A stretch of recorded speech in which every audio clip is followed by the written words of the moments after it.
guys, welcome back to the channel. Welcome to another episode of Big Dog Eats. Thank you so much for watching, tuning in. We really appreciate it. So now that spring is here and it's starting to warm up, it's time to break out that barbecue again, that smoker again, you know? So what we're gonna do is we're gonna grab another pork butt, but we also have a special guest, somebody who is like a barbecue expert that's gonna help us get this done and make it amazing. So come on in, sit down, kick back. We're about to make a pork butt. All right, big dog, now it's time for the formal introduction. It is time to introduce a very special guest. Meet Cory. Thanks for having me, man. Really happy to be here, guys. I am absolutely thrilled to have you here. So Cory is one of our friends, and he's actually cooked over 100 pork butts. Yeah, I used to work in restaurants, cooked a ton of them there. And yeah, now I just do it at the house. Love doing it, like sharing barbecue with everybody, and I like eating good food. So, this man, let me tell you, I work with Cory actually, and this man has brought in some of this barbecue to work.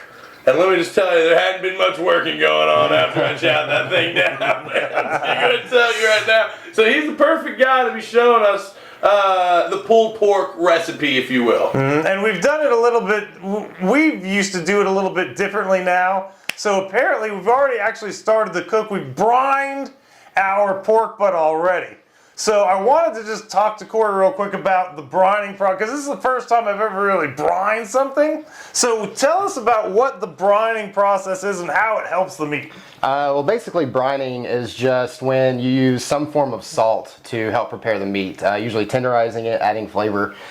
This time we used a wet brine where we essentially mixed water and salt and then soaked the pork butt overnight in it. Basically what that does is that infuses more flavor into the meat, deep inside the meat, and it also helps tenderize it and makes it nice and delicious and soft. So that's the secret to these restaurants that just pull out the most ridiculous pulled pork, and they've got to have a brine going on, man. And see, that's a basic that I think we've been missing. That's one thing that we really have not done a lot of that we're going to do a lot more of is brining ahead of time. Now we're ready to season this thing. We pulled it out of the brine, obviously. So what I'm going to do now is basically going to turn it right over to Cory, and he's going to show you how he seasons this thing up. So I'm going to get out of here and let him do this. Yeah, All right. Step up to the plate, my man, my man. All right, so like the big dog said, we got the pork put out of the brine. What I like to do is take it and try to get it off the rack. And it's good to dry it off. Just makes it easier so it doesn't slip around. Paper towels seem to be the best. Yeah. Best thing for that. Yeah.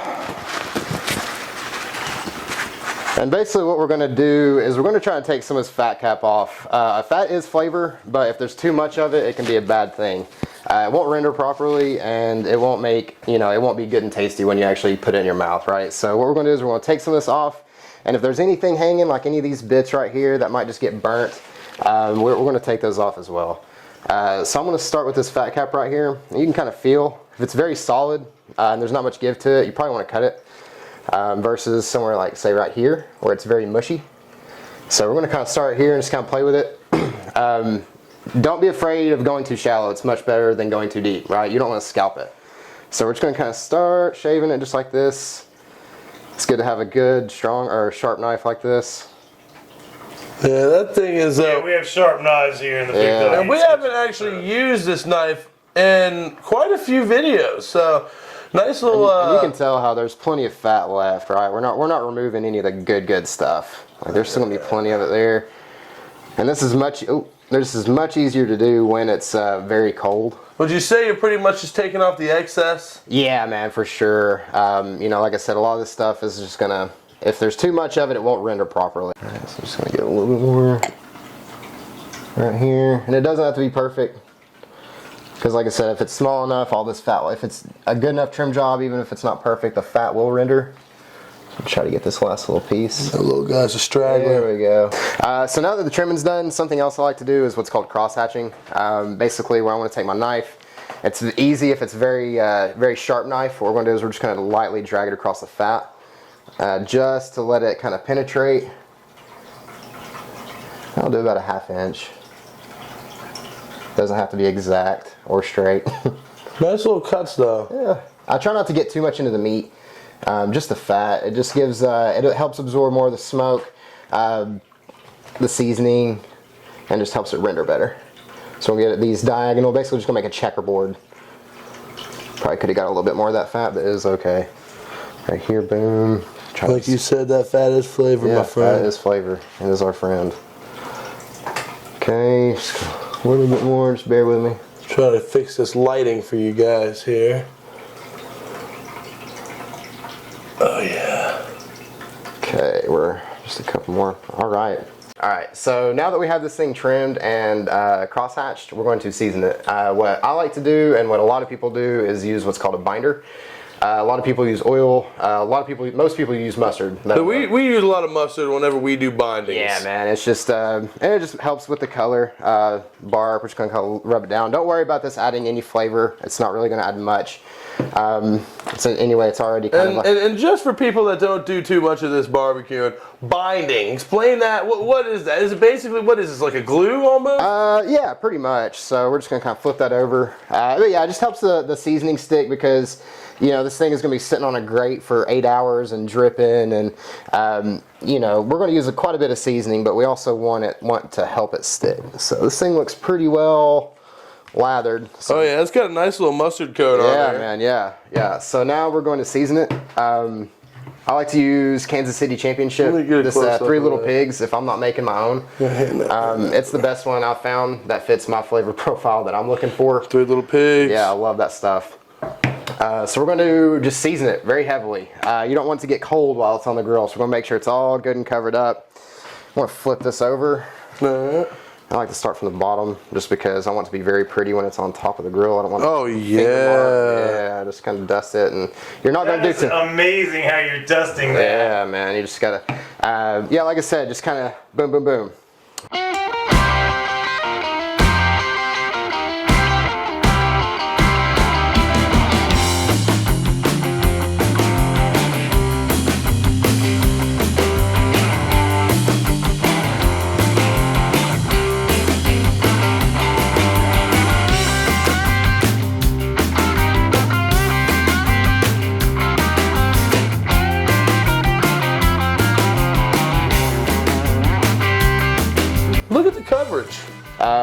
What we need to do now is we're going to let that sweat just a little bit. That's also going to help the seasoning stick to the pork butt while it's on the grill. What is sweat?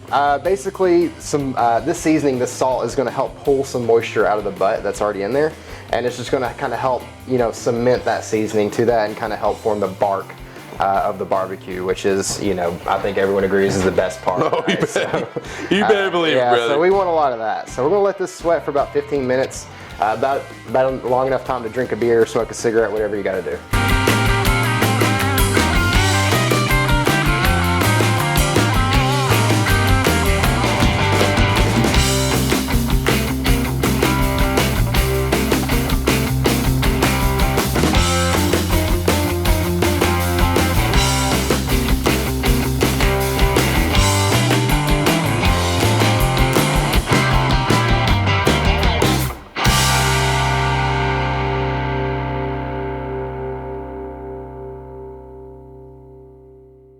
All right, we've got the butt in the smoker, and the good thing is, it is in.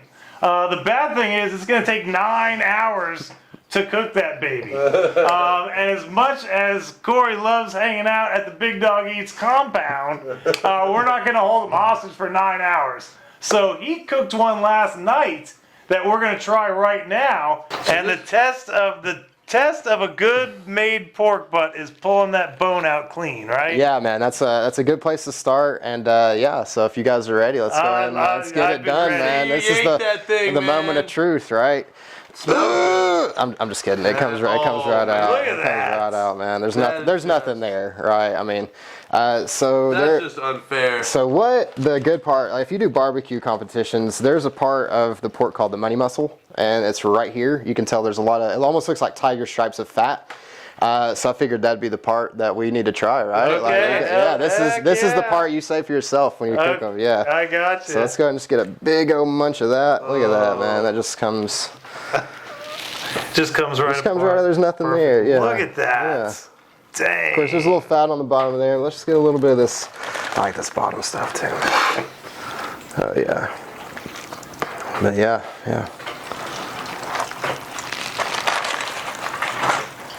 But yeah, there's just no resistance in there, right? Like it's just shredding apart. All right, moment of truth. Well, the big dog gets to try it first since, you know, we're in the big dog's kitchen. God. All right. Hey.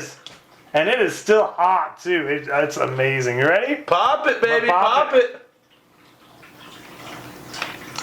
Let me get a little piece of that. Get you some. Get you some. Oh, Give it a man. pop. Give it a pop. Oh, yeah. Oh, it's amazing. Yeah, there's nothing wrong with that, is there? Absolutely. It is so... Here, pull up the camera real quick. Everything just pulls. Look, this is what you want. You want it to be super tender, super Leave soft. some of that good stuff for me. I don't know. This right here, this black bark, is flavor. This is the bark.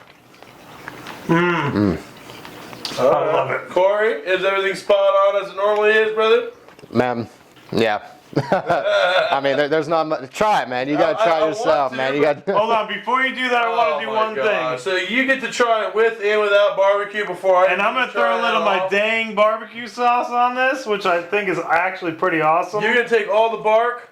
Yeah. You are just a piece of work. Did you know that? You're a piece of work. Thanks for taking all the bark there, big dog. All bark, no bite. All right, buddy, you ready? I'm ready. And Cory, I just gotta say I'm glad you're here, bro. Thanks for having me, guys. Like It's been a blast. Yeah, man. Just like I said, we work together, man. So to kind of get out of the office and do a little extra stuff like this, kind of cool. For sure. It's time to get in here down and dirty. Oh my goodness. That is the piece that I'm going for right there. That's a big guy too. I'd go for it, bud. It's got the bark on there.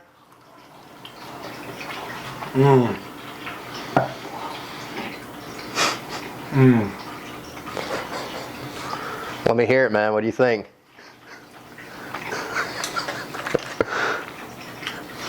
What's wrong with you, bro? Who hurt you? Who hurt you and drove you to make this, bro? Oh my gosh. That is like so buttery, bro. Yeah, man. So tender and so amazing. Appreciate it. Thank you. It's the best pork butt I've ever had. It is Man. the best. Let me go for the BBQ. Yeah, I gotta try some of this too. Oh wow. That goon sauce BBQ is good. It's like one of those sweet ones. Yeah. It's good stuff. It's called Dang Barbecue Sauce. Available on Amazon. Well, that's going to about do it for this week's video. Thank you so much for tuning in and watching. We really appreciate it. And Cory, thank you so much for coming, joining the team, showing the subscribers how to make this amazing pork butt. I think it was amazing. It's the best pork butt I've ever had. It is the best pork butt I've ever had as well, man. I'll never get tired of hearing that. And I appreciate you showing us how to do the brining and everything. I could definitely tell the difference in the flavors from the pork butt that we did, I don't know, 20 videos ago.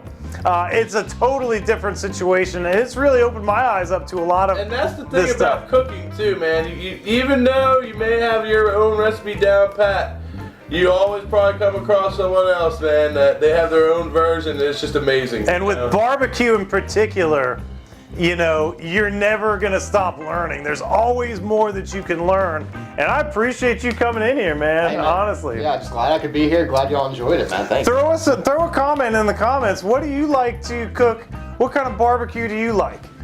We'd love to hear about it. But other than that, we gotta chow this stuff down, so we're gonna get out of here and bolt. Thanks again for watching. See ya.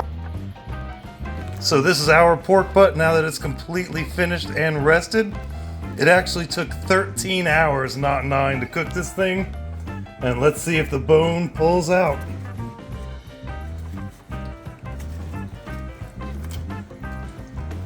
Look at that, pulls right out.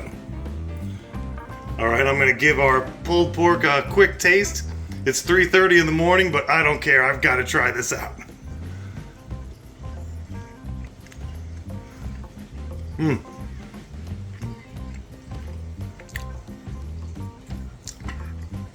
Absolutely worth it. Absolutely amazing.